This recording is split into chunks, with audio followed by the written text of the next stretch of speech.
New fears today that ISIS is ready to go nuclear. An investigation by the Associated Press shows that smugglers with suspected ties to Russia have tried to sell nuclear materials to the terror group. Investigators working with the FBI have stopped 4 attempted sales within the last 5 years.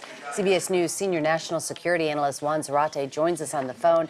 Juan, what do you make of this smuggling report? Well, it's incredibly troubling because it underscores the fact that there are these nuclear networks out there, these smuggling rings willing to sell uranium as well as other radiological and potentially even plutonium to the highest bidder. And these networks are willing to sell them to terrorist groups. And in fact, some of these individuals seem to have been motivated to try to get the nuclear materials into the hands of those that might attack the United States. And so this, in some ways, it's a nightmare scenario of WMD terrorism that authorities have been worried about for a long time, including when I was at the White House. Juan, as you're talking, we're showing video of an undercover investigation. The next question is, what can we do? How can we keep nuclear weapons away from ISIS? Well, it's an entire sort of spectrum of activity, a business cycle, if you will, of attempts to try to ensure that this material doesn't get into the wrong hands. In the first instance, you have to secure nuclear material, and the U.S. and Russia have cooperated in the past to try to secure material, but that's not foolproof, and certainly material has made its way into the black market. We've seen that before in cases over the past few years in Georgia, now these cases in Moldova, and we know that terrorists are trying to get their hands on these.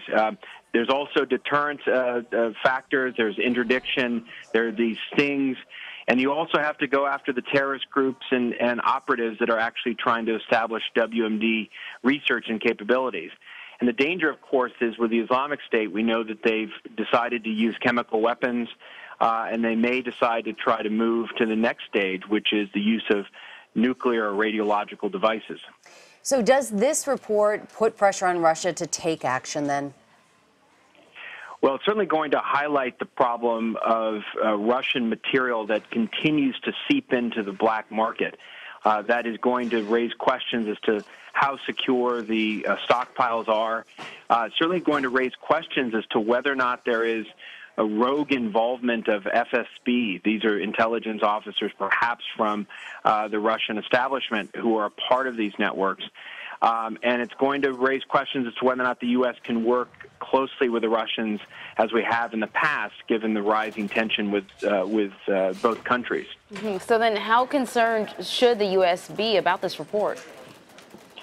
I think it's incredibly troubling. I think, obviously, the FBI has been working on these cases with the Moldovan authorities, has been working, no doubt, with other countries in the region, in particular in Southeast Europe, trying to get after these smuggling networks. But I think the American public needs to be aware that these networks are out there, that there's material that's being sold on the black market, and to the extent that the Islamic State has resources to try to buy this type of material, we're in danger of a terrorist organization getting their hands on, at a minimum, a dirty bomb, and in the worst case scenario, a nuclear weapon or device.